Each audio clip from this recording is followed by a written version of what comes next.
E aí pessoal, tudo bem? Eu sou Renato Sapiro, advogado de formação, esportista nas horas vagas e pai da Olivia, que é minha grande paixão. Sou sócio fundador da Sapiro, uma consultoria de recrutamento jurídico, compliance e áreas correlatas. E esse é o Direito de Resposta, um raio-x do mercado jurídico. Sejam muito bem-vindos.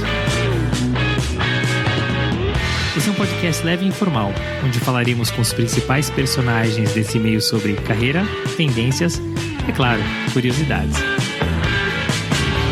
E esse é um podcast quinzenal, então já sabe, temos um encontro marcado segunda sim, segunda não.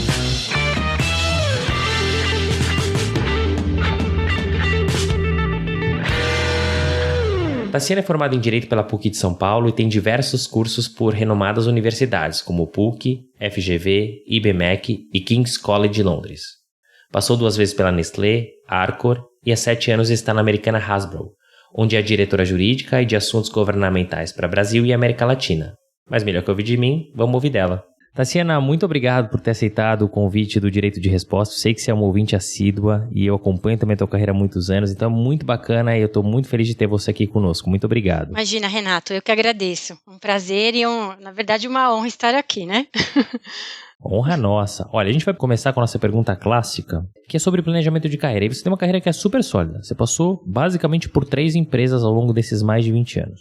Só que, curiosamente, todas elas são de bens de consumo. Tem uma variação, claro, mas todas elas de bens de consumo. Essa carreira, ela foi planejada? A escolha desse mercado foi planejado? E, caso contrário, quais eram os seus objetivos? Ok, eu acho que não houve um planejamento em princípio. O que eu tinha, acho que planejado, depois de ter pequenas experiências aí em serviço público e em escritório de advocacia, é que eu queria trabalhar em empresa. Então, eu passei a participar de vários processos seletivos ali para estágio ainda, na época da faculdade, né? E eu queria trabalhar em empresa. Então, isso já estava muito claro. Mas eu não sabia muito bem o que eu ia encontrar. E aí acabou que, participando de vários processos, uma hora eu passei ali em 2 ou 3 ao mesmo tempo e apareceu a Nestlé. Então, assim, encheu os olhos, né? E eu fui para a Nestlé. E a partir daí eu acho que houve uma conexão minha muito forte com os produtos. Acho que eu tenho uma conexão com o consumidor final. Eu gosto muito de ver esse negócio acontecendo ali na ponta. E aí, a partir disso, eu acho que eu fui procurando outros lugares, né? Não de maneira, talvez não tenha sido nem nada planejado, mas eu fui procurando algo que trouxesse essa conexão também. E é engraçado que a gente está falando do mercado de bens de consumo. Tem alguns mercados que parece que prende as pessoas não querem sair, né? Um deles é bens de consumo, outro é farma, né? Acho que tem toda uma questão de cultura e de propósito, que a gente vai falar bastante também no nosso episódio, que faz com que as pessoas fiquem nas suas estruturas ou nesses mercados. E o mercado de bens de consumo tem uma coisa que é diferente. A gente recebeu o Gustavo Bassos, VP da Nestlé, a gente recebeu também a VP da Unilever, a Vanessa, e eles vestem a camisa. É impressionante. Não compra o produto, não usa o produto de outra empresa. E isso é muito curioso, né? Bom, você passou por 3 empresas. Você passou por Nestlé, você passou por Arcor e você passou, está na Hasbro, que respectivamente são empresas suíça, argentina e americana. Tassiana, você nota uma diferença no perfil de profissional de cada uma dessas estruturas, por serem nacionalidades diferentes? E como é que você fez ou faz para se adaptar a culturas e formas de trabalho tão diferentes? Eu não sei se necessariamente pela nacionalidade, né? Se você vê uma diferença, acho que em termos de estrutura, sim. Então, a Nestlé é um transatlântico, então é uma empresa gigantesca que atua em vários segmentos, então é uma escola enorme, então, assim, é difícil você encontrar para um advogado uma escola melhor, né, pela quantidade de negócios frentes que eles têm ali, e é uma empresa europeia, então as empresas europeias, elas têm acho que uma característica bastante diferente em relação às americanas. Então, as americanas, até por conta de FCPA e tudo mais, que elas acabaram inspirando, né, esse tipo de legislação de compliance e tudo mais na Europa. Eu acho que elas são mais avançadas em termos de governança corporativa, esse tipo de coisa, né? Então, os treinamentos, isso tudo foi surgindo ali na Nestlé também, em todas as empresas europeias, mas você percebe que na americana, então, essa reclamação que todos fazem daqueles treinamentos que a gente tem que fazer de compliance, que senão o chefe recebe ali um e-mail e tudo, isso começou com as americanas. E eu ouvia isso, mas eu só soube quando eu fui trabalhar na Hasbro. A Arcor é uma coisa que eu acho bem interessante, assim, os argentinos, por conta de toda a instabilidade política, econômica que eles já enfrentaram, né, que eu acho que é um nível superior até o que a gente já enfrentou no Brasil, eu colocaria eles ali como realmente heróis, são profissionais, né, quando você trabalha numa empresa assim, você encontra profissionais extremamente criativos e resilientes. Então, é uma empresa que se verticalizou. Então, a Arcor tem aquele lado que a gente conhece mais aqui no Brasil, que é do consumo massivo, de confeitos, chocolates, biscoitos e tudo mais, mas ela também tem uma parte de agronegócio e uma parte de embalagens. Então, eles atuam em packaging também, né? Então, você vê uma empresa que tem uma hidrelétrica, uma empresa que produz a própria embalagem dos produtos, justamente para diminuir a dependência de outros, porque por conta das instabilidades que existem aí. Então, é uma empresa que me chama muito a atenção, encontrei profissionais incríveis ali, e um dinamismo, uma velocidade inacreditável também, né? Agora, quando eu penso em Nestlé, em Hasbro, em termos de estrutura e tudo, elas são bastante parecidas, eu diria. E é curioso, né? Porque assim, quando você pensa, o que eu ouvi até agora dentro da minha trajetória como headhunter, empresa americana, o pessoal é muito objetivo, né? Muito. Vamos resolver, sem frescura, é trabalho, vamos lá, né? Muitas vezes ali a amostra na mesa, vamos resolver o que tem que resolver e ir pra casa, né? Agora, a empresa argentina, assim, eu já ouvi falar várias coisas diferentes, mas é muito interessante essa percepção que você trouxe. Se a gente acha que sofre aqui, eles sofrem muito mais lá, né? Potencializado talvez a 10. Então, isso forma realmente profissionais mais resilientes, e essa é uma soft skill, e a gente vai falar sobre isso, super importante, né? Você falou da Nestlé, eu lembro quando eu entrevistei o Gustavo, ele também acabou parando lá num processo, nem era esperado, e ficou lá, tá lá há mais de 20 anos, né? E você começou estagiando na Nestlé, né, que foi a sua grande escola, bom, primeiro na área civil e trabalhista, você foi efetivada na área de propriedade intelectual, e depois você migrou por diversas áreas dentro do jurídico nas 2 passagens que você teve. O quão importante é esse job rotation, o desenvolvimento da sua carreira, pensando no âmbito corporativo? E Tassiana, na sua opinião, essa vivência mais generalista como um advogado corporativo, ele também faz sentido para o profissional do escritório de advocacia? Qual que é a diferença entre os perfis e suas atuações? Mudam essas skills? Ali dentro da Nestlé, eu realmente acho que eu fui muito sortuda, porque a Nestlé ela tem um departamento jurídico muito grande. Então, existem profissionais e é uma empresa que você acaba virando uma parte de uma família. É difícil entrar, é difícil sair. Quando você sai de lá, parece que o coração, uma parte fica e você tem um grande respeito pela empresa, né? Então, eu tive muita sorte, porque eu tive gestores incríveis, né? Eu conheci pessoas assim com perfis totalmente diferentes, de gerações diferentes, mas que tiveram muita paciência e acreditaram em mim. Então, acho que desde o meu primeiro chefe, então eu entrei na Nestlé, para você ter uma ideia, o contencioso civil, ele não era terceirizado em São Paulo. Então, São Paulo e Grande São Paulo, nós fazíamos as peças dentro da empresa. Então, tínhamos uma biblioteca, eu ia para o fórum, a gente pagava as guias e tudo. Então, eu aprendi a fazer contencioso dentro de uma empresa, né? Então, acho que com exceção de bancos, que ainda alguns têm esse tipo de estrutura, eu nunca tinha ouvido falar de uma empresa assim, né? Então, eu consegui aprender isso por conta de um gestor que despertou também o amor, acho que, do direito. Porque eu sempre gostei muito de escrever, eu gostava muito dessa questão da persuasão, né? Mas não necessariamente do direito. Ele me mostrou ali o tanto que aquilo fazia sentido na minha carreira, e foi ali que eu compreendi isso, o meu primeiro chefe lá, né? E depois eu tive essas oportunidades assim de mudar, e foi um pouco coincidência, não é nada planejado. Então, quando houve a efetivação, o que me ajudou muito foi a questão do inglês. Porque para a parte de propriedade intelectual, como as marcas não são da empresa brasileira, você tem que reportar tudo o que acontece com essas marcas, patentes, né, e tudo mais, para a Suíça. Então, eles precisavam de alguém com inglês. Então, não precisa ter experiência na área, vontade de aprender, claro, mas que precisa do inglês. E aí tudo foi acontecendo, com pessoas que tiveram realmente, acho que muito carinho, paciência. O Gustavo foi um deles, porque quando o Gustavo entrou aí, já como advogado, e quando eu comecei a trabalhar com contratos, foi porque o Gustavo estava se movendo para uma outra área antes dele começar a carreira internacional. E ele que me ensinou a analisar contratos. Então, assim, eu sou muito grata grata a ele também, dentre tantos outros gestores que eu tive lá, né? Então, a questão de eu ter conseguido mudar de área, eu acho que ajudou muito a construir esse perfil generalista, que hoje eu gosto muito. Então, eu acho que eu não teria sido tão feliz se eu não tivesse tido essas oportunidades, né? Vendo hoje dessa forma como eu consigo olhar ali para o passado.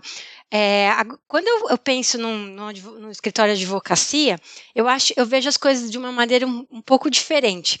Eu acho que nós, generalistas, que somos os que geralmente estão em empresas, nós precisamos de mais especialidade.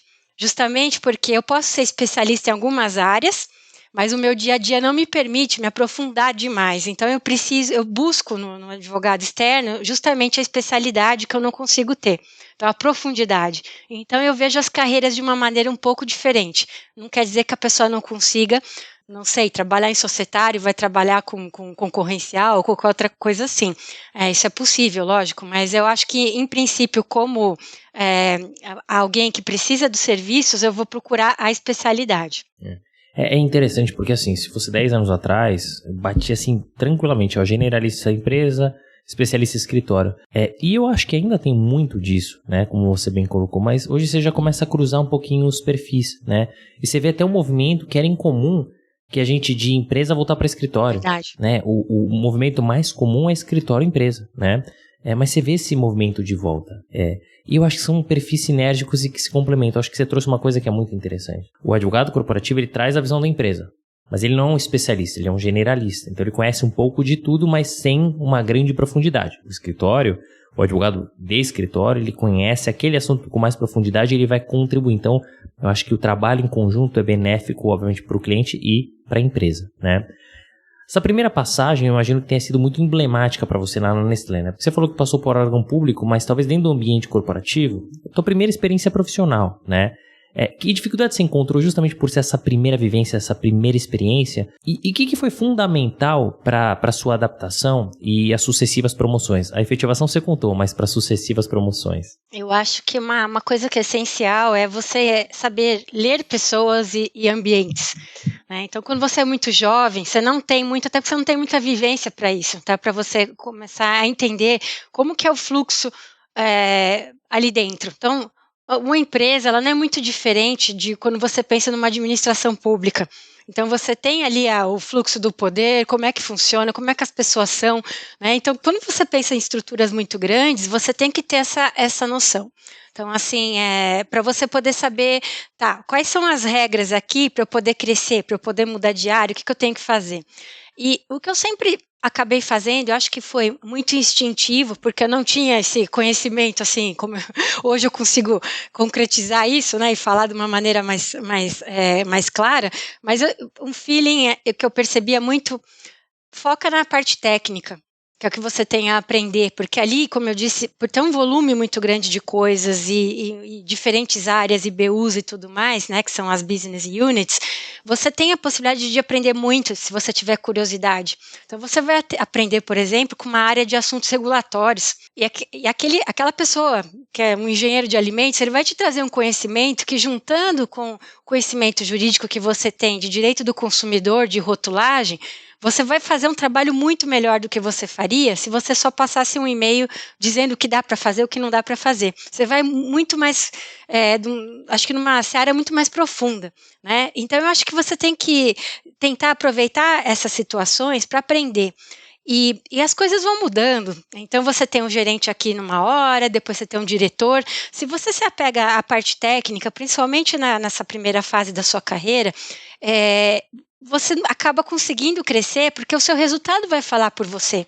Não é que você é amigo de um, que você faz a parte da panela do outro, né? Eu brinco muito que acessório segue principal. Muitas vezes você vai encontrar locomotivas na sua carreira, pessoas que são locomotivas. Você pode, acho que eu vou virar um vagão desse daqui e vou seguir. Legal, desde que a locomotiva vá para o lugar certo, às vezes ela não vai, né? Então, assim, se você está ali no técnico, pode ser que as coisas demorem um pouco mais para acontecer para você. mas você acaba sendo, você tem uma questão de ser confiável, de você estar fazendo o seu trabalho a coisa certa. Então, quando vier a próxima locomotiva, ele vai falar, ok, você está aí, né? Então, tem toda essa questão que eu acho que não é fácil de aprender, né? Mas eu diria que o principal é você encontrar uma pessoa que te ajude a crescer tecnicamente como advogado. E a partir dali, você vai aprendendo todo o resto, né, com a vivência. E esse é um ponto importante. Você trouxe o começo de carreira, né, o desenvolvimento técnico e troca. E a gente vai falar sobre troca, porque a pandemia impactou muito. Mas depois que você passa essa barreira, digamos assim, né, que você já tem uma certa experiência, senioridade, robustez, como é que você compara a importância entre o técnico e o comportamental? Sim, o comportamental, Renato, ele pesa muito, né? Então, assim, pensando em crescimento, eu já encontrei profissionais incríveis, mas que a pessoa tinha, infelizmente, uma capacidade muito baixa de ler o ambiente, de ler as pessoas, né? E aí essa pessoa, ela realmente acaba ficando ou muito limitada, né? E aí ele fica aquele que nós chamamos de, no Nine Box ali, né, que é aquele asset que você fala, não, ele é técnico, mas ele não tem habilidade para ser gestor, ele não tem habilidade para liderar pessoas. Então, é uma forma de você seguir sua carreira, mas se você tem ambição, se você quer crescer, é muito difícil. E aí chega num momento também que você acaba ficando um técnico muito caro, porque você não está agregando fora, né, aquilo. E aí você começa a ser comparado com quem está entrando no mercado. Então, eu acho que se você não desenvolve isso, você para nessa fase, que é uma fase muito importante, mas mais de início de carreira, aí realmente eu acho que a carreira fica mais curta. E eu concordo com você. E seja no ambiente corporativo ou no escritório de advocacia. Sim. Porque para você crescer dentro de qualquer uma dessas estruturas, chega um momento que o técnico não basta, né? Você tem que desenvolver outras skills, porque você tem que liderar, porque você tem que fazer relacionamento, porque sem isso tem que girar dentro da empresa, dentro do escritório, senão você não cresce, não tem jeito. Aí vai acontecer exatamente o que você falou. Dentro de uma empresa você vai para uma carreira Y, só que chega uma hora que você tá caro, né? E aí é melhor você trazer uma pessoa mais barata que vai fazer um trabalho parecido, vai ter um desenvolvimento, mas vai chegar lá. E dentro do escritório a mesma coisa, né? Ou você, de alguma maneira, tem que sair, ou você vira um counsel, ou você vira um consultor, você não vira o sócio ou a sócia. Exato. Né? E isso traz um impacto no mercado, isso traz um impacto para a pessoa. Então, é importantíssimo desenvolver os skills. Né? E você falou de uma coisa que me chamou bastante atenção, a troca. Né? E a troca, ela acontece de maneira presencial, no cafezinho, numa reunião. Peraí, deixa eu, ao invés de mandar um e-mail, deixa eu ir lá conversar. É aí que você aprende. Quanto que a pandemia impactou isso? Demais, né? Eu acho que a pandemia uma que eu acho que trouxe ali um cansaço enorme, né? Então, assim, às vezes dava ressaca de conferência, né? Então, assim, de Zoom, de Teams, uma coisa de acabar o dia que você tá assim, que você vendo bolas, né? Então, acho que é uma coisa que você tinha que marcar uma reunião para conversar com alguém, você não vai marcar uma reunião para falar como é que você está, para perguntar só como a pessoa está, a não ser que você tinha outro tema, e aí claro que você usava também para fazer isso, você não fazia.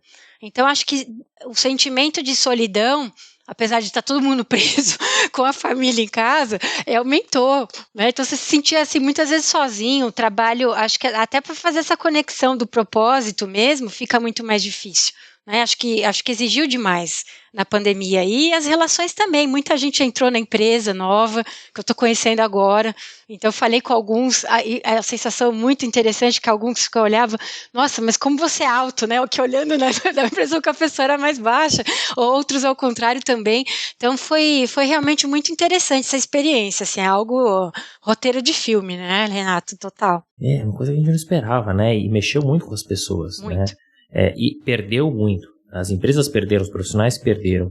Por isso que eu, pessoalmente, acho que o melhor modelo na discussão aqui, mas é o híbrido, né? Porque você tem o bom do home office, o bom do presencial e tudo ali no meio termo, né? É um equilíbrio. Com certeza. Né? 8 anos se passaram e aí você recebe um convite da Arcor, né? A empresa que a gente comentou um pouquinho até dos profissionais, para assumir inicialmente uma coordenação e depois para liderar o departamento jurídico. O que te chamou a atenção nesse projeto, né? Que desafios que você encontrou na Arcor e, acima de tudo, assim, como é que foi liderar o jurídico, ainda mais uma empresa desse porte, que não é um porte pequeno, pelo contrário? É que eu tenho uma coisa de me me jogar na fogueira muitas vezes, né, de procurar coisas que me assustam na carreira, né, então assim, eu desde pequena, eu sou uma pessoa introvertida, que com muito trabalho eu me tornei ambivertida, né, então assim, coisas que não me deixam confortável, eu sempre tento fazer, porque é ali que está o meu crescimento.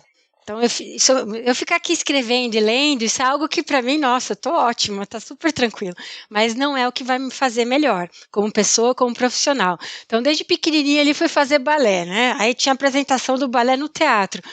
Tímida, você não faz ideia como aquilo era difícil para mim, mas eu ia lá e fazia a apresentação. Imagino. E a sensação depois de vitória era enorme, mesmo que eu não fosse a melhor do palco, mas eu estava muito feliz, né? E acho que quando eu decidi ir para a Arco, eu não estava procurando, foi realmente algo assim que naquela época os headhunters ligavam na mesa, né? Então não tinha essa coisa de LinkedIn, nada disso, era realmente uma ligação. E o projeto começou a me chamar a atenção e eu comecei a refletir muito, que eu pensava assim, tá, já fiz muita coisa aqui na Nestlé, passei por várias áreas, com chefes diferentes, testei bastante aí, né, as habilidades, mas eu não sei se eu funciono fora daqui. Porque eu entrei lá muito criança. Então eu tinha uma dúvida, sendo muito sincera com você, se aquilo tudo que eu sabia, pelo qual eu era elogiada, inclusive, se realmente só valia naquele ambiente controlado, entre aspas. Ou se não, será que eu faço isso aqui bem em outros lugares também, ou só faço bem na Nestlé? Porque é onde eu nasci do ponto de vista profissional. Né? Então saí do ninho, né? Como nós usamos a expressão que se usa muito lá, né?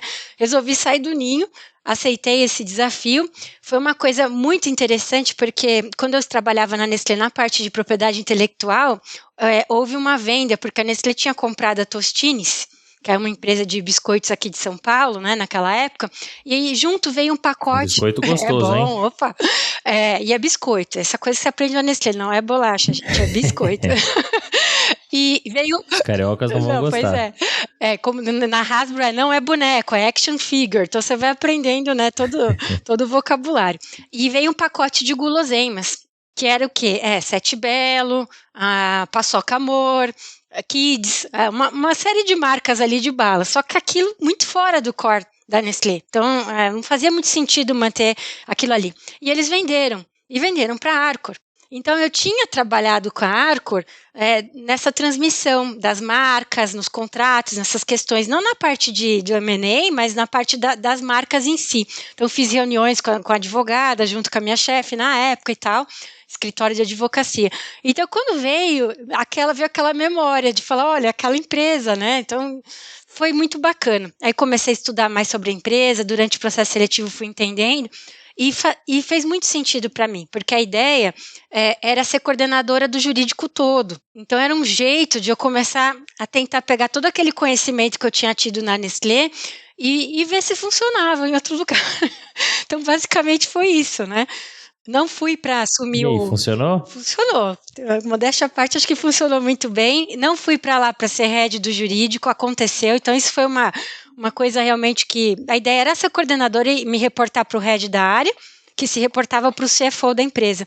Só que ele saiu pouco tempo depois. Então, a pessoa que me contratou, ele acabou saindo e ficou sem ninguém nessa vaga. E eu fui fazendo o que tinha que ser feito ali. Então, assim, reestruturar a equipe, nós tínhamos um jurídico relativamente pequeno, mas com pessoas, uma que ficava em Campinas, o outro que ficava em Rio das Pedras. Era muito difícil de conciliar aquilo. Passei a me reportar de forma interina para o CFO, que foi uma super experiência, então nunca tinha acontecido de eu me reportar para alguém que não era advogado, ainda mais um CFO.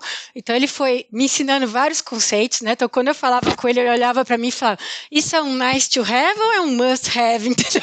Então assim, são coisas que eu uso até hoje, né? Então assim, trabalhar no budget, o como aquilo era importante, então você com as teses tributárias, o como você pode trazer resultado para a empresa sendo advogado, então não é só um centro de custo, não. Então com certas coisas que você faz, bottom line direto, esse sentimento é muito bom, né? Então eu fui ali fazendo o melhor que eu podia, com essa cabeça de eu vou aprender, o que eu puder tirar daqui em termos de aprendizado eu vou fazer, né? E até que um dia fui reconhecida por isso. E falaram, olha, a gente tentou buscar uma pessoa no mercado, demorou muito, os argentinos demoram para entrevistar, e agora a gente acha que se a gente colocar alguém aqui, você vai desmotivar e vai embora. Então a gente acha que você tem que ficar, e me promoveram para a head da área, né?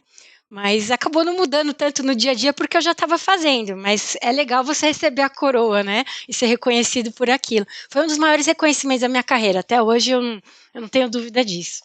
E isso é muito bacana e parabéns pela trajetória e promoção à época. Mas você trouxe um conselho aqui que é muito importante, né? É se jogar. Tá na zona de conforto? Sai. Porque você só vai crescer assim. É incômodo? Claro que é, né? Se jogar os leões não é gostoso, mas precisa, né? Porque você vai aprender muitas coisas e com o aprendizado você vai ter crescimento e aí vem as consequências todas de promoção, de pacote, etc. Então, esse conselho é muito importante. E eu complemento com um segundo conselho, que esteja sempre aberto, né? Ah, mas eu tô muito bem aqui. Tudo bem. E se tiver uma oportunidade melhor, né? Nunca se sabe. Eu já conversei com tantas pessoas que ficaram anos e anos numa empresa ou no escritório. Renato, os headhunters me ligavam, eu nunca atendi, agora eu tô perdido. Então converse, não é que você vai conversar que você tá traindo a empresa ou o escritório. Nada, vai conhecer, vai fazer networking, vai se relacionar, vai ver o que tem no mercado. Sim. De repente tem alguma coisa melhor, né? Depois desse baita desafio, né, que foi assumir a diretoria jurídica da Arcor, você voltou pra Nestlé, né? 3 anos depois. É o famoso bom filho a casa torta. O que te fez retornar para a Nestlé? O que te motivou, né? O que chamou atenção nesse convite? E o que mudou na empresa, no departamento jurídico, nesse período que você ficou fora? Mas mais do que isso, você falou de aprendizado na Arcor.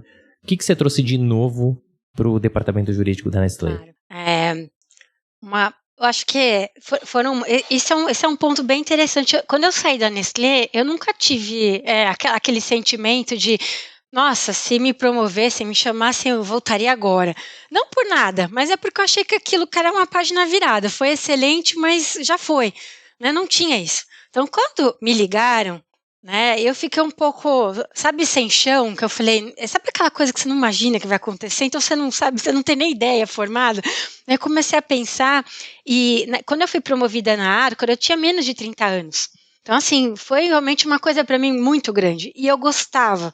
Eu ia trabalhar feliz, assim, eu tinha uma equipe, são pessoas que são meus amigos até hoje, estão crescendo super, então tenho pessoal que já é head de jurídico, gente que está super bem em outras empresas, então assim, tenho um super orgulho deles, porque eles fizeram um trabalho incrível lá comigo, né? Então, assim, deixar aquilo era muito difícil, porque estava tudo tão organizado depois de tanto trabalho que nós tivemos, né, que era bastante difícil.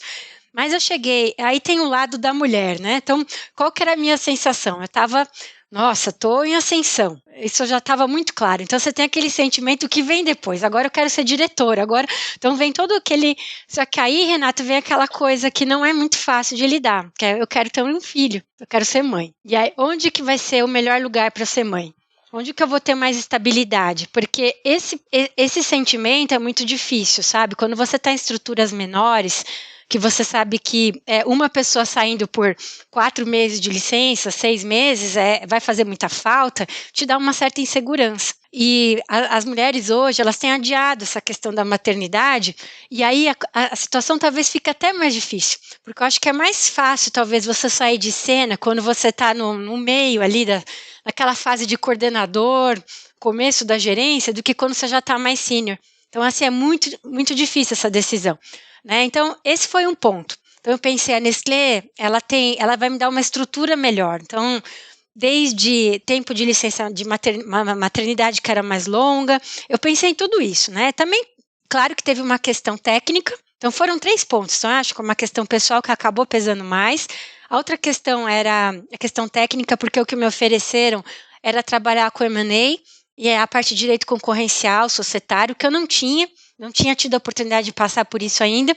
Então, aí de novo que eu te falei, que aquela coisa de, vou para a fogueira de novo, porque em 2010, que foi quando isso aconteceu, não sei se você vai se lembrar, mas 2008, 2009, 2010 foram anos que o Brasil, era aquele sentimento, o Brasil é o país do futuro e o futuro chegou, porque assim, estava bombando, então as empresas investindo no Brasil, orçamento para comprar empresa, a ponto da Nestlé ter realmente preparado ali uma diretoria somente para a prospecção de novos negócios. Então, a ideia, em princípio, era dar apoio para essa diretoria. Falei, mas eu nunca trabalhei num projeto desse, como é que eu vou assumir uma área dessa, numa empresa desse tamanho, sem, né? E me falaram, não, a gente sabe que você não tem experiência nisso, mas a gente sabe também que você é estudiosa, que você é curiosa e que você vai atrás. E aí a responsabilidade foi grande. Então, eu acho que foi esse ponto. E também a proposta financeira era interessante para mim naquele momento, né? Mas pensando em plano de carreira, não era o movimento que eu gostaria de fazer. Se não fosse a parte pessoal, eu acho que eu deixaria passar, para ser muito sincero. Porque eu me via como fazendo uma mudança como head de jurídico numa outra empresa, talvez maior, com jurídico maior, com reporte para o principal executivo e não para um CFO. Então, é esse movimento que eu via como o mais lógico naquele momento. Mas eu senti que tá bom, eu vou ter que abrir mão de algumas coisas por tudo que eu tô querendo agora, né? Então, foi mais ou menos isso que me levou para lá. E eu acho que o que eu levei para a Nestlé foi a autoconfiança. Porque na Arcor eu consegui, como eu me coloquei em vários incêndios ali, conseguimos apagar e deixar as coisas muito melhores do que elas estavam, eu me senti, tudo que eu aprendi vale em outro lugar. Então eu tenho isso aqui, está aqui comigo, não vai ser diferente agora. Então eu estou mudando para uma empresa que eu já conheço, eu já sei como é que ela é, e para fazer uma coisa diferente. Então vai exigir muito de mim, mas dentro desse contexto, né? E essa vivência, isso que você mostrou, essa linha de pensamento que você teve, é muito interessante, porque tenho certeza que vários ouvintes estão nessa situação, né, de fazer um movimento. E tem que raciocinar e pôr na ponta do papel, né? Porque, de fato, assim, fala, pô, eu sou diretora jurídica aqui, eu vou voltar para um cargo menor, ou para assumir só uma área, ou para reportar para uma pessoa que não é um C-level, faz sentido? Talvez não faça, mas por outro lado faz sentido por conta da questão pessoal, por conta do financeiro, para ver uma outra área, não sei o quê. Então, não tem uma resposta certa, né? Quando você vai batido, você toma a decisão errada. Quando você coloca no papel e sopesa, aí você normalmente toma uma melhor decisão. Sim. E eu imagino que tenha sido fácil também deixar a empresa em 2015, né? Quando você assumiu a diretoria jurídica de assuntos governamentais da Hasbro no Brasil.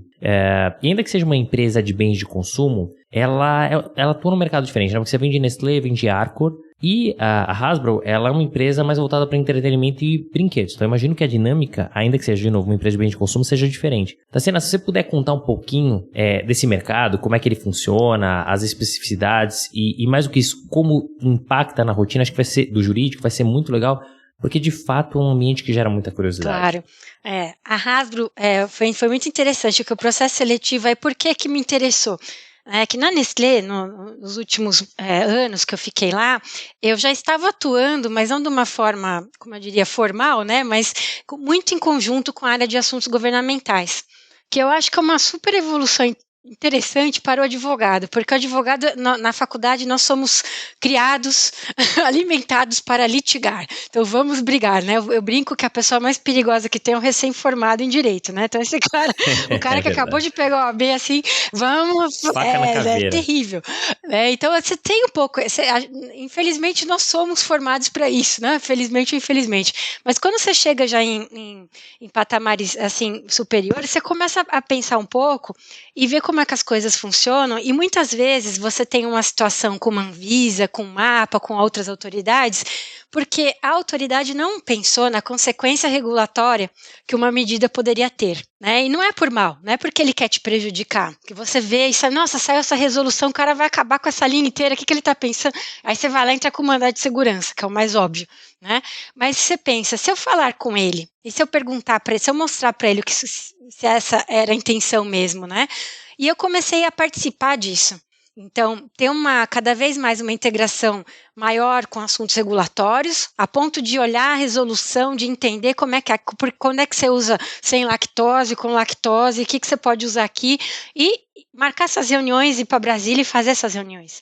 Né? Então, as primeiras eu não sabia nem como é que funcionava muito bem, mas eu vi como aquilo tinha resultado. Então, isso tudo dentro de um contexto bastante complexo que a gente tem no Brasil de publicidade infantil, da parte de alimentação, que você tem toda a questão de doenças não transmissíveis, o crescimento no público infantil. Então, dentro disso tudo, foi um aprendizado muito grande. Né? Então, eu passei a conhecer muitas pessoas do meio dessa área de assuntos governamentais, e quando entraram em contato comigo da Hasbro, foi uma indicação com base nessas skills de assuntos governamentais. Eu falei, peraí, eu sou advogada, eu faço alguma coisa em relação a isso, mas não sou a lobista, né? Não é essa a minha área. Mas eu comecei a pensar, falei, talvez o que eu esteja fazendo já seja isso, né? Já seja uma evolução da própria advocacia aí. Não que a gente não precise litigar, lógico que precisa, né? Algumas situações. Então me chamou a atenção. E aí era para ser head do jurídico e também de assuntos governamentais para o Brasil. Foi um processo super longo, que durou acho que 4 meses, eu fui entrevistada 11 ou 12 vezes, né, então assim, uma hora, quando eu entrei na Hasbro, eu já meio que conhecia boa parte das pessoas com quem eu ia trabalhar, porque eles me entrevistavam mais de uma vez, né, e eu falei, gente, que confusão, né, como é que é isso daí? Gente da Inglaterra, gente dos Estados Unidos, gente da Suíça, América Latina, México, todos, assim, então foi eu diria assim, que já uma forma de eu conhecer bem a companhia. E o entretenimento, durante esse processo, as pessoas me falavam muito assim, olha, essa indústria, ela é igual moda, tá bom? É igual fashion. E eu falava, eu pensava, eu não via muita diferença, eu pensava nos brinquedos em si, falava, não é diferente de uma geladeira, não é muito diferente, sei lá, de uma lata de leite, tá? Não tem um prazo de validade, não é perecível, mas é bem de consumo. Mas aquilo foi ficando, porque mais de uma pessoa me comentou isso comigo. Quando eu entrei, Renato, aí que veio, eu falei, eureka, né? Acho que agora o tic-tac aqui, né? Então, eu pensei, faz muito sentido. Por quê?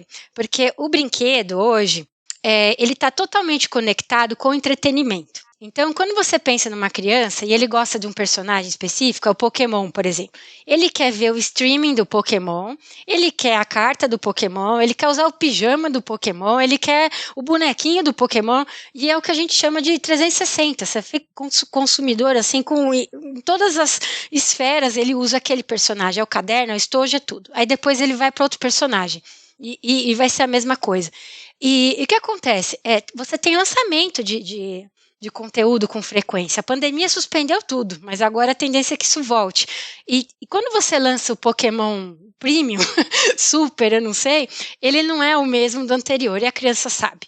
Então não adianta você comprar o da coleção anterior, que às vezes está até em promoção, porque a criança vai olhar para você e vai falar, não, mas esse aqui, esse Pikachu, ele tem uma lista azul que aquele lá não tem.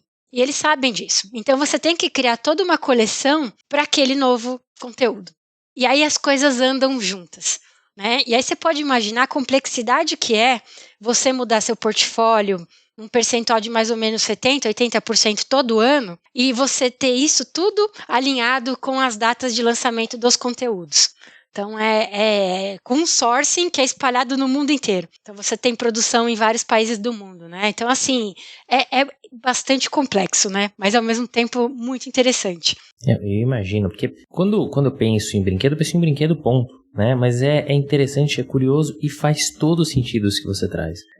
Você relatou aqui meu sobrinho, o Dude, né? É o Pokémon. E aí eu lembro que eu dei um presente uma vez pra ele. Ele falou, mas titio, esse eu já tenho. Eu falei, mas como é que você já tem? Você não tem, não. Não, titio, olha aqui, esse tem a força X. Eu falei, putz, fui aqui agradar meu sobrinho, tomei uma de volta e fui lá trocar o presente. E é verdade, né? Eles são muito ligados. Eles conhecem tudo.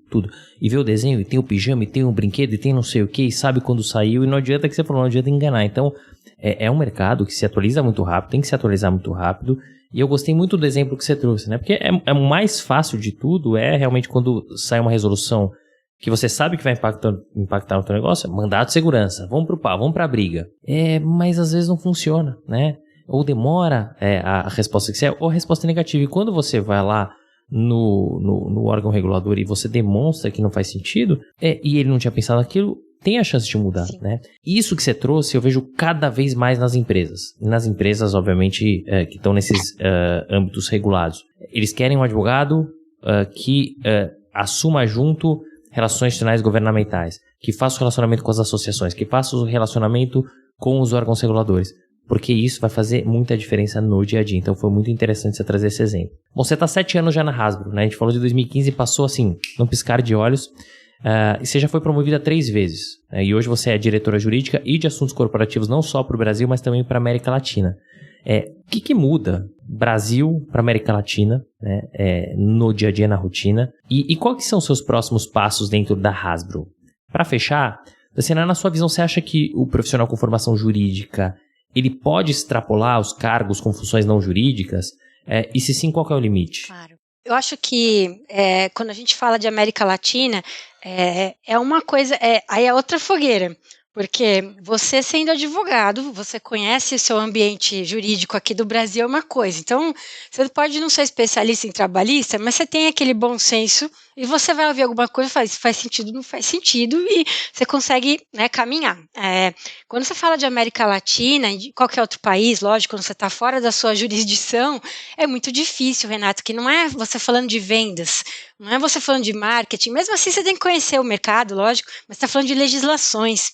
Então, assim, você trabalha, você tendo que dar legal advice com base numa legal opinion do advogado local, e muitas vezes eu, por exemplo, acontece muito de eu ler uma legal opinion e não concordar com ela, de eu falar, peraí, você colocou isso aqui, mas você acha que tem sentido nessa situação para o advogado daqui?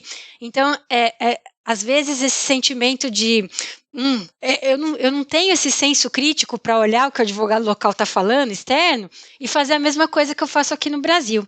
Então, é só realmente o tempo e a experiência que você vai pegando, sim. Então, sempre pegar esse escritório externo e tentar trabalhar com os melhores, os que têm um propósito parecido, porque eu tento sempre isso, quando eu vou selecionar escritório, quando eu converso com eles e tenho as primeiras reuniões, é o tanto que ele se empolga com o meu business. Então, eu explico para ele o que a gente faz, como é que a operação da empresa naquele mercado. E se eu percebo que não tem muita conexão, que a pessoa não se importa muito, não vai dar muito certo. Eu quero alguém que vai defender a reputação da empresa, vai me ajudar a transitar ali, acreditando nos produtos e no propósito dela, como eu acredito. Então, eu tento buscar isso. E aprendo deles. Então, para mim é uma aula. Então, quando eu vou falar sobre uma rescisão de um contrato no México, de publicidade, por exemplo, tem uma lei nova de publicidade lá, eu vou olhar como se eu estivesse vendo uma aula. Eu vejo dessa forma. Então, acho que você tem que ter uma capacidade de ser humilde, de falar, tá bom, no Brasil isso aqui eu tiraria de letra, aqui eu não estou no mesmo patamar, então eu preciso ser humilde, ouvir o que ele está falando e ser aberto para entender e fazer perguntas. Porque dali um mês eu já vou estar um pouco mais espertinha em relação àquele tema e eu vou conseguir conversar melhor dentro da empresa. Então, basicamente, é assim que eu vou trabalhando. Então, eu assumi a América Latina toda em 2019 para o Legal, então eu estou no aprendizado constante. Então, assim, em termos de gerenciamento de pessoal também, então tem questões culturais que você tem que aprender, você não está lá para entender como é que aquela pessoa está lidando com os times, muitas vezes eles sofrem pressão do time local, e você, peraí, deixa eu entender o lado do time, o seu lado, para ver como é que eu consigo ajudar isso daqui. Então, acho que tem todos esses pontos. Sobre futuro, eu falo para você, assim, eu não tenho a menor ideia, acho que vai depender muito de como a Hasbro vai crescer na América Latina, eu vejo um potencial aí incrível para eles, no Brasil e no México especialmente, são mercados muito importantes, então acho que vai depender muito de como a coisa vai caminhando ali, o que vai surgir de necessidade.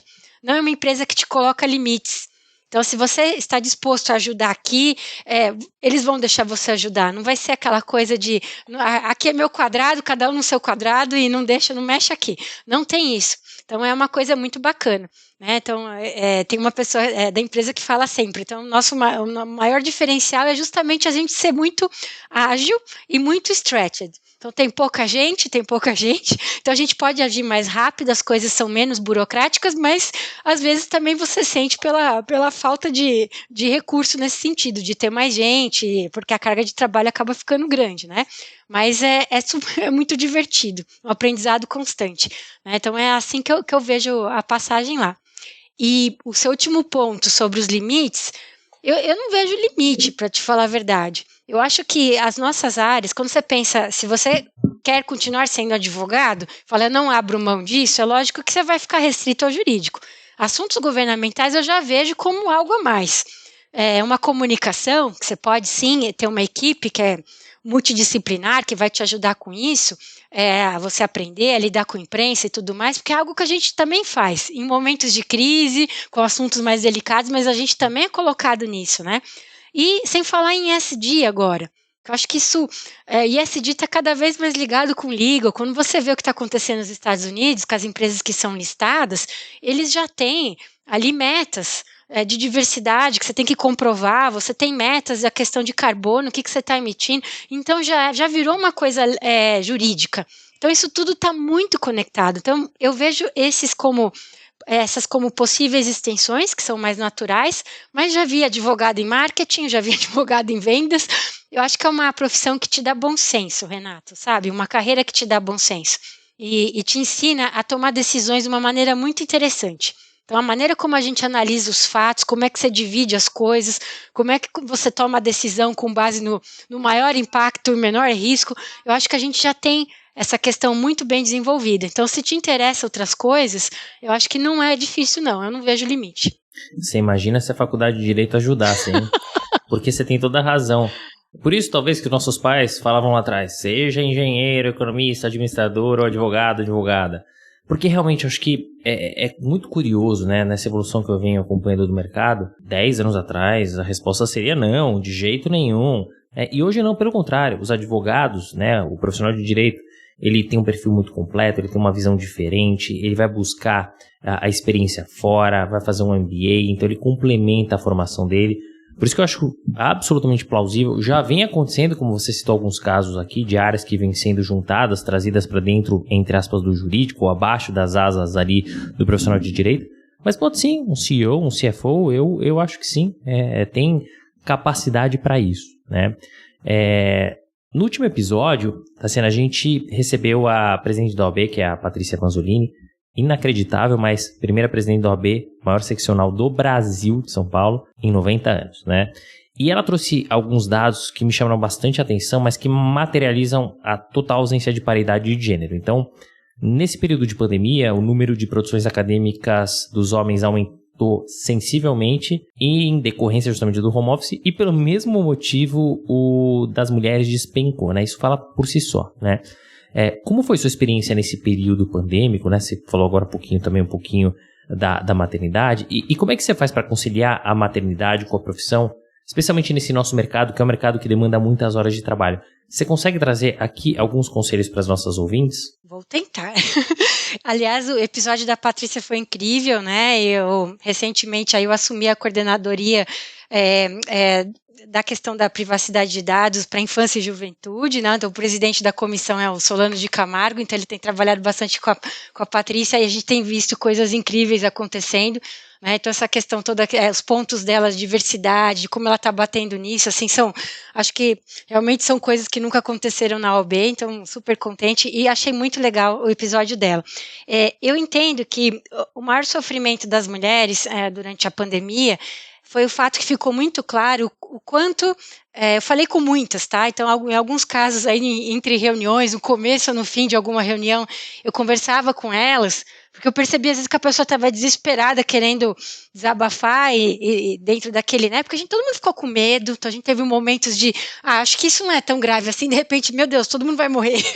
Os meus pais, né? Acho que foi muito sentimento aí, mas eu acho que ficou muito claro para todo mundo, foi que o quanto que as mulheres, elas são o que a gente chama de parent by default, sabe? Então, na dúvida, é a sua mãe que vai fazer. Então, você sempre é aquele parent que é o responsável, e se o pai puder ajudar, se ele conseguir, se der para ele encaixar ali alguma coisa, ele vai ajudar.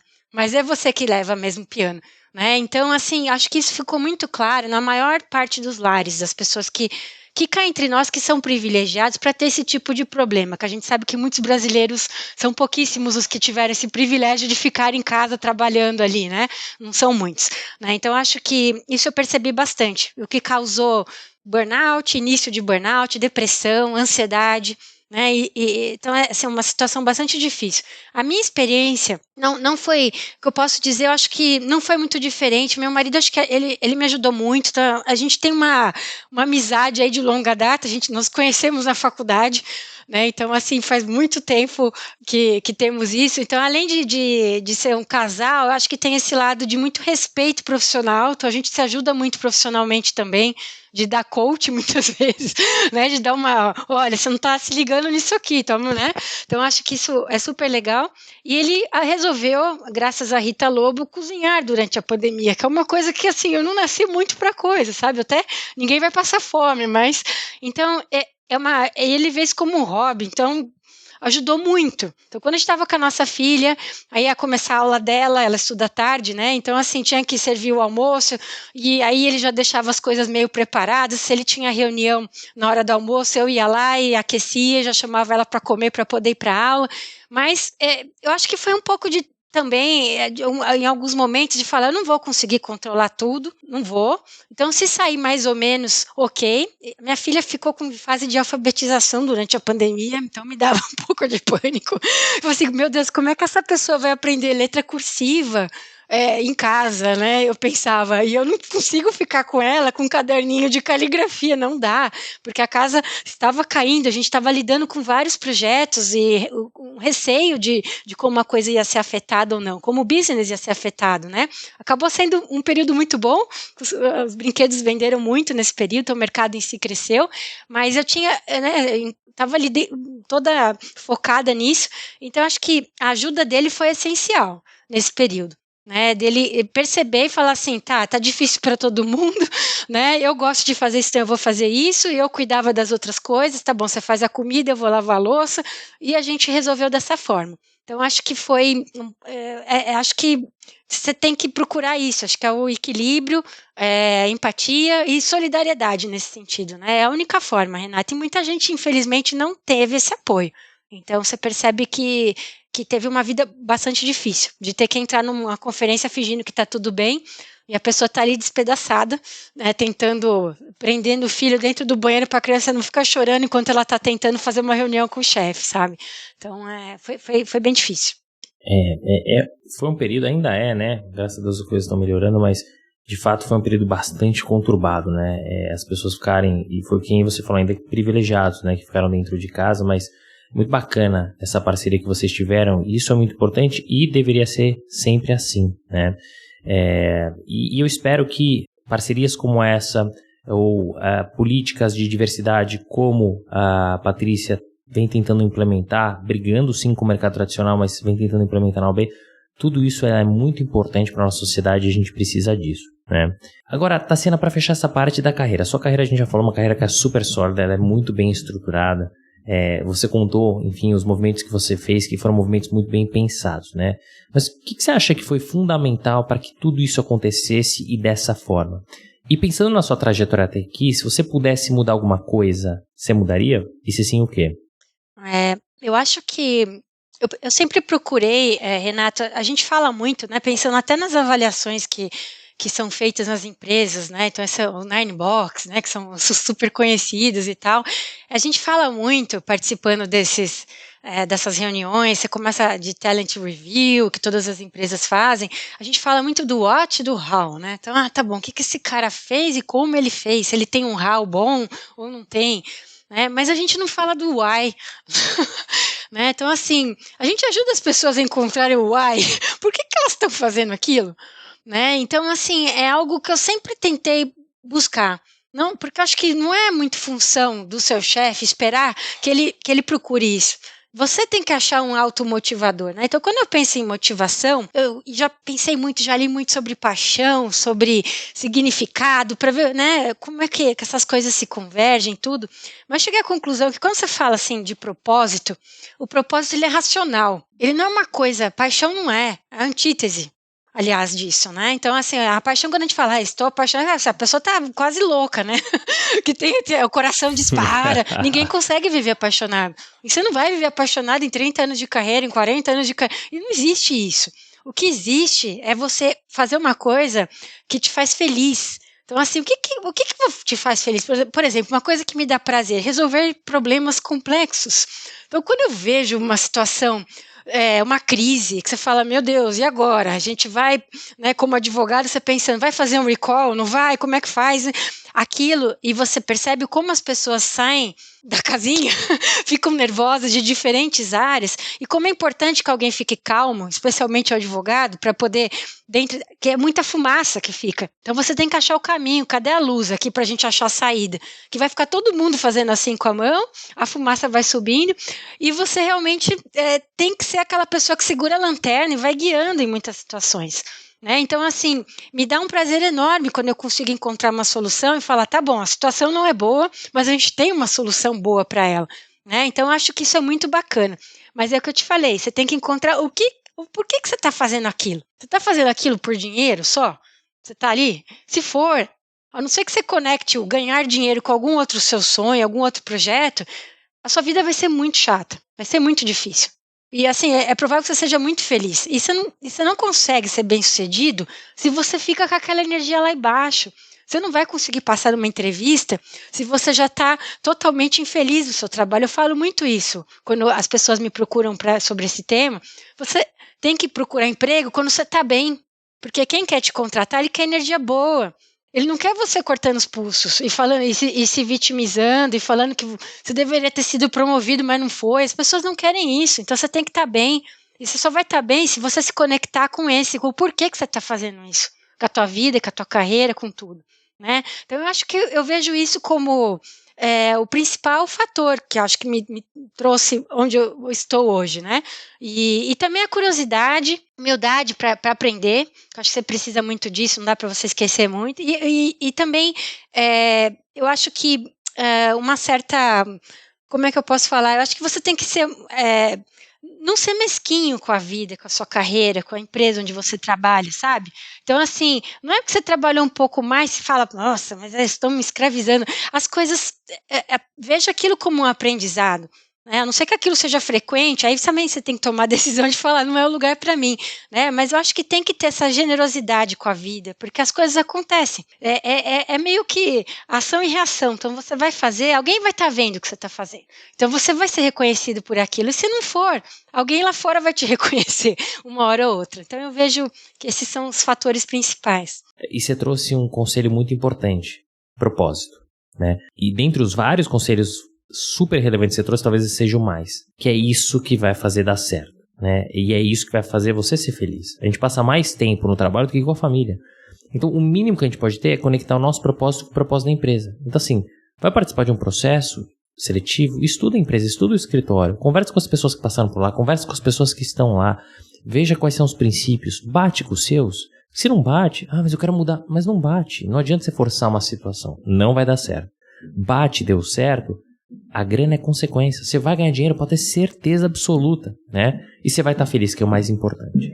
E eu gostei muito do conselho que você trouxe. Normalmente as pessoas elas buscam ativamente uma movimentação quando elas estão insatisfeitas. E o entrevistador percebe e você tem um ponto, né? Você não vai escolher, você vai ser escolhido. E quando você vai fazer uma movimentação, você tem que escolher. E para você escolher, você tem que estar bem, você tem que conversar com vários lugares, você tem que ter várias opções. Então eu gostei desse conselho que você trouxe. Alguma coisa na sua carreira que você se arrepende?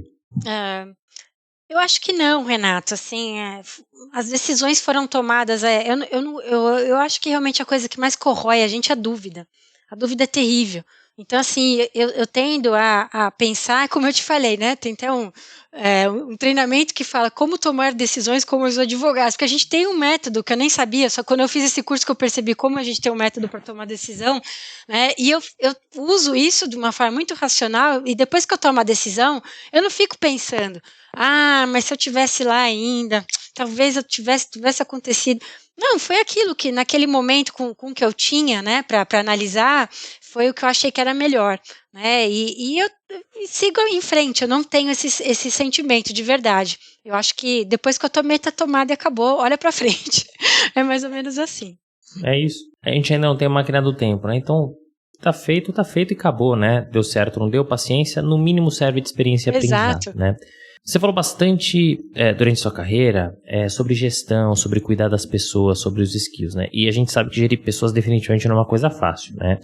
Dito tudo isso, Tassiana, como é que você se preparou para essa função de gerir pessoas, né?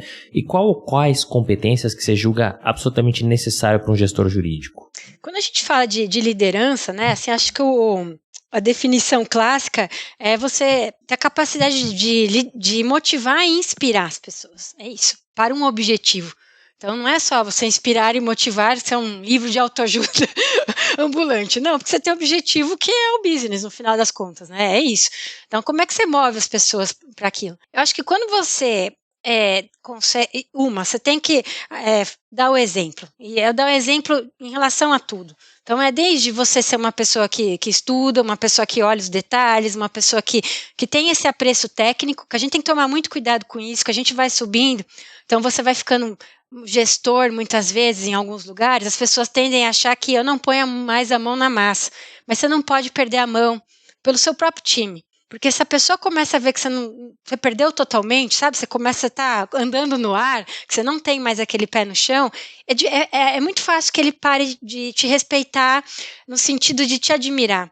E aí eu acho que fica tudo muito complicado, sabe? Então, assim, é sempre bom você descer ali na trincheira quando a pessoa está naquela situação que ela precisa de ajuda. Não é você fazer para tirar ele, a responsabilidade dele, para ele se sentir menor, mas para ele se sentir apoiado. Nem se você tiver que segurar a pessoa aqui, vai que eu te ajudo, continua mexendo, mas eu tô aqui, tô segurando. Eu acho que e assumir responsabilidade. Então, assim, dá a chance de errar, deixa conhecer a pessoa, ver como é que é o estilo dela, como é que ela lida. Você tem que dar, não tem outra maneira, você tem que dar liberdade, independência, para que ela possa ser ela mesma. E tá ali, se der errado, você vai falar, sim, eu sou a gestora dela, não é culpa dela, ela tá fazendo porque eu dei esse espaço para ela fazer. Se a pessoa tem margem para errar, ela vai voar. Porque ela vai errar, você vai corrigir, vão acertar as coisas e, claro, se for uma pessoa inteligente, ela não vai cometer o mesmo erro de novo, ela vai seguir em frente e vai se sentir segura. Quando você se sente seguro e autoconfiante, você vai voar. Então eu trato muito disso, né? E, de novo, eu trago a questão do propósito, que é sempre trazer isso, né? Muitas vezes da empresa e muitas vezes, quando você fala de um nível mais técnico, de início de carreira, a importância que um chefe tem.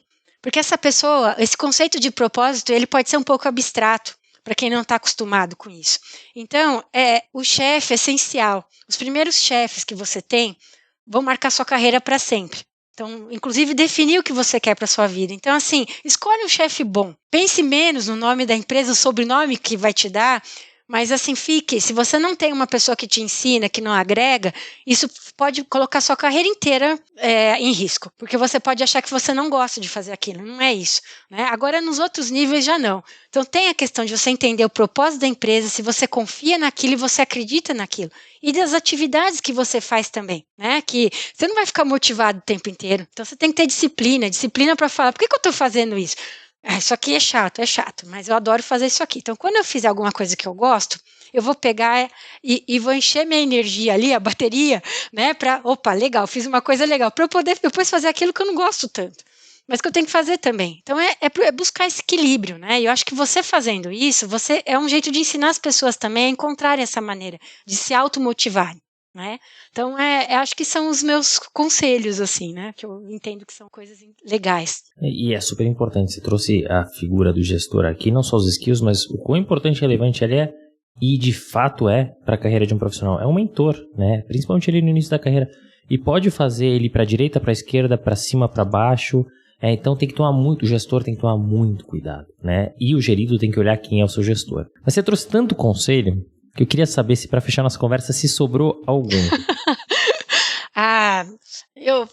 Acho que eu falei isso várias vezes, mas vou reforçar, já que a gente tem aí um momento para isso, né?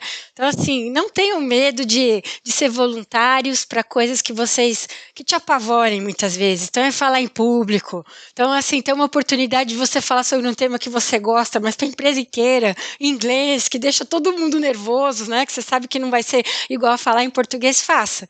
Né? E, de novo, a oportunidade de estar aqui é muito boa e foi uma maneira para mim também de me colocar na fogueira. Não é a coisa que eu me sinto mais confortável de fazer, mas estou muito feliz por ter feito, de verdade. Então, super obrigada pela oportunidade. Imagina, eu que agradeço. Eu estou muito feliz que você aceitou o convite. Eu sabia que ia ser um bate-papo bacana e foi uma delícia, assim. Foi divertido, a gente deu risada, mas com muito conteúdo, com muita história, curiosidade e, acima de tudo, conselhos super importantes. E seja para a nova geração, seja para profissionais que já estão rodando no mercado há algum tempo. Então, fiquei muito feliz com o resultado. Obrigado por ter aceitado. Eu que agradeço. Fim de papo. Se você gostou, recomenda para seus amigos. Se não, fala comigo que eu quero te ouvir. Até a próxima.